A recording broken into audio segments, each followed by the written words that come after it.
So earlier this year, I was enjoying reading this book, which is Wild Remedy by Emma Mitchell, which will be appearing in the chat very soon. Chandra Das is very good at this sort of thing. It's a lovely book, and it's got a recommendation from Sue Perkins, of all people. This is a beautiful, beautiful book, and I cannot recommend it enough. Well, I have to say, I do agree with Sue. I think it is a lovely book.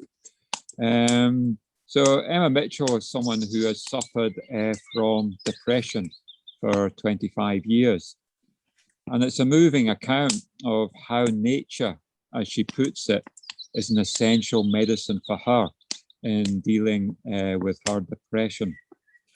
I'll read a little quote from near the end of the book.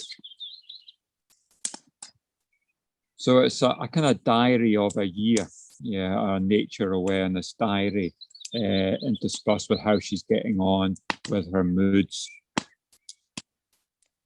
This year of using nature as a remedy has convinced me that humans may need to be in natural landscapes regularly in order to be fully well.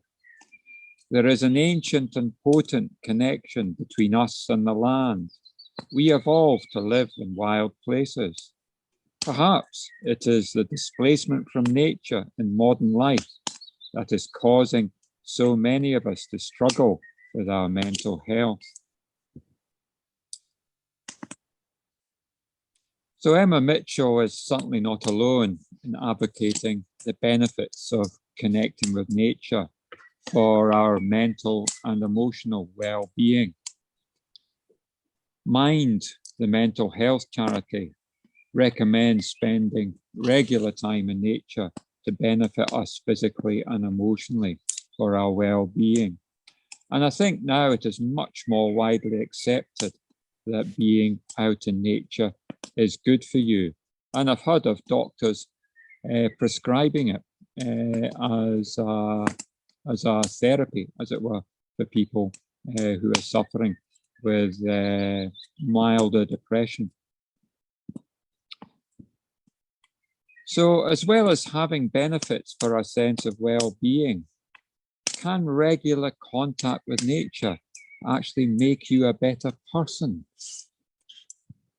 Is there an ethical dimension to connecting with nature?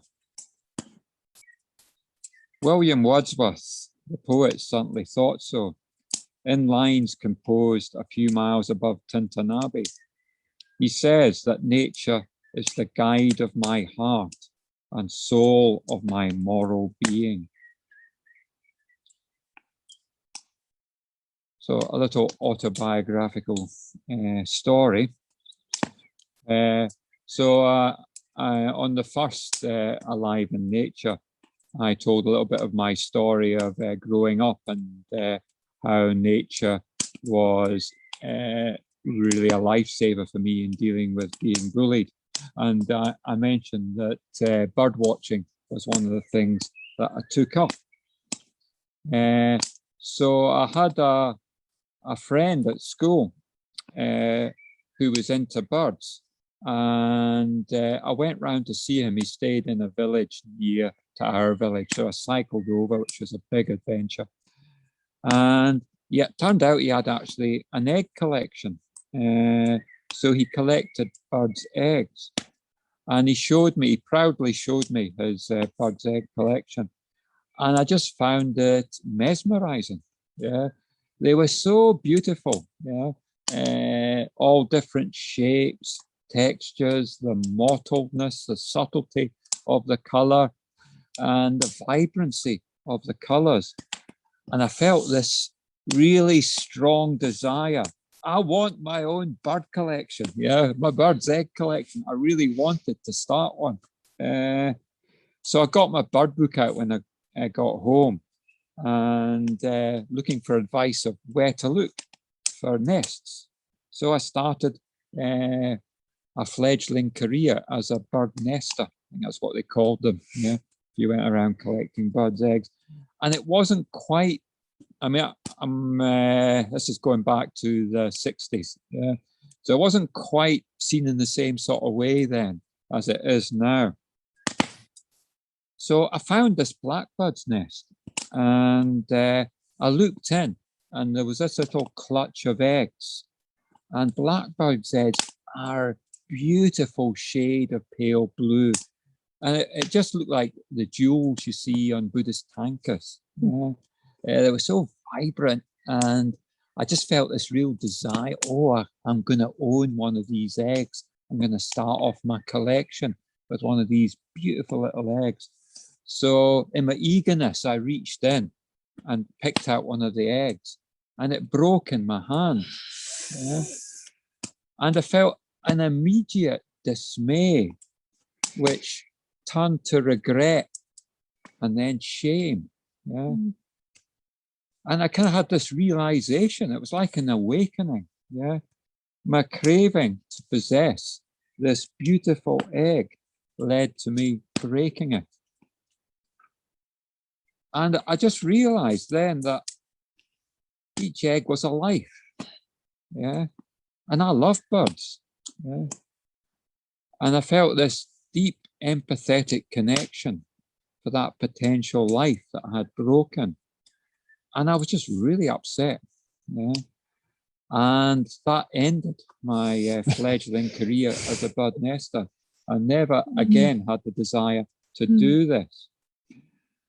And for me, it was an experience of what Wordsworth was talking about. In that moment of empathy, that felt connection with nature became a guide to my heart. Yeah. And I'm convinced that, young as I was, this incident reoriented my moral compass and set me on a path to becoming a better, more empathetic, ethical person as a result.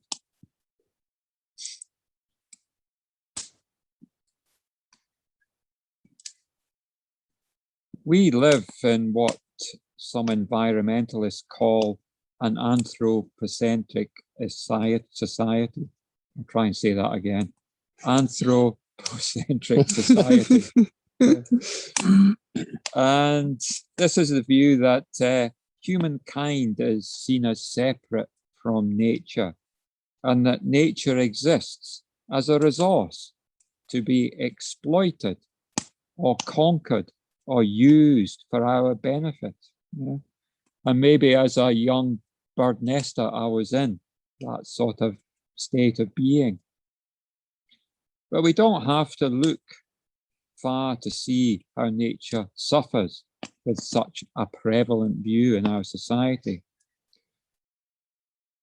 And often when people go out to enjoy nature, there seems to be some sort of disconnect. Each weekend in my home village of Callander, there's throngs of people, and they're out enjoying the scenery. Yeah, they're going for walks, they're fishing, they're camping on the loch shores and the river shores.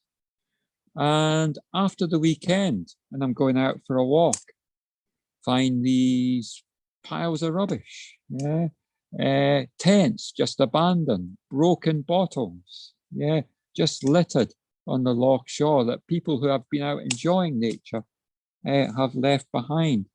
And this always upsets me, makes me angry at times. And, well, I don't see any of the uplifting moral effects of nature here. Yeah? I just see nature being used and exploited. Yeah. But this, is what we find a lot, and we find it here around the loch shore at Dhanakosa. Now, counter to this, in the last century, we've seen the rise of environmentalism. And one example I was reading about recently was the story of the Norwegian Arnes, who with two friends went mountain climbing in a remote Sherpa region in Nepal. And they stayed, this was in, I think, the late 60s or the early 70s. They stayed in a small village. I think it was in the remote west of Nepal. And they were delighted to find a way of life that was untouched by Western influence. And they admired what they saw as a self-supporting society where people worked for the common good of the village and the environment all around them that they lived in, that they reverenced, and that they, saw as being as important as them. And they compared it with what they called the garish, narcotic nightmare of European consumer society. Rather strong words. So returning home to Norway, they were inspired by their experiences to form the deep ecology movement, which has been quite an influence. And one of the figures, one of the people that was strongly influenced by this deep ecology movement formed by these Norwegians was Joanne Macy. And what they proposed was a more holistic view of nature, where we are part of an interconnected web of life, rather than being separate from life. And that we should honor and look after the environment as if it were an extension of ourselves. I think that from a Buddhist perspective, we can not only look at nature as if it were an extension of the self, but in ways that we've been talking about, I think, over the last couple of sessions that we've had, we can move towards feeling it in our hearts and in our minds. And of course, we can, in our own ways, spread the word. Something that fell into place for me on one of our Awaken the Wild retreats was how we might do this. I mean, like many people, I can bridle somewhat when I feel I've been lectured to, including being lectured to on environmental issues. So I do worry about doing that myself. There was a guy on the retreat who had been, I guess what you could call an eco-activist. And he said that in his time, he'd learned that the best way to make a difference, in his experience, was not to browbeat people the way he'd used to, but he found a way to help people connect with nature and to help them fall in love with the natural world. And he'd set up a project which aimed at bringing influential people in society to what effectively was a nature retreat. And he found this very effective. And of course, if people fall in love with nature, they just naturally want to do something about it. They want to care for it. They want to look after it. Then we naturally will aspire to tread lightly on this earth, leaving where possible nothing but our own footprints. Just indulge me with a bit of Wordsworth. This is just the context of those couple of lines I quoted earlier, which I think is very fitting. Therefore, am I still a lover of the meadows and the woods and mountains, and of all that we behold from this green earth, of all the mighty world, of eye and ear, both what they half create and what perceive, well pleased to recognize in nature and the language of the senses the anchor of my purest thoughts, the nurse, the guide, the guardian of my heart and soul, of all my moral being.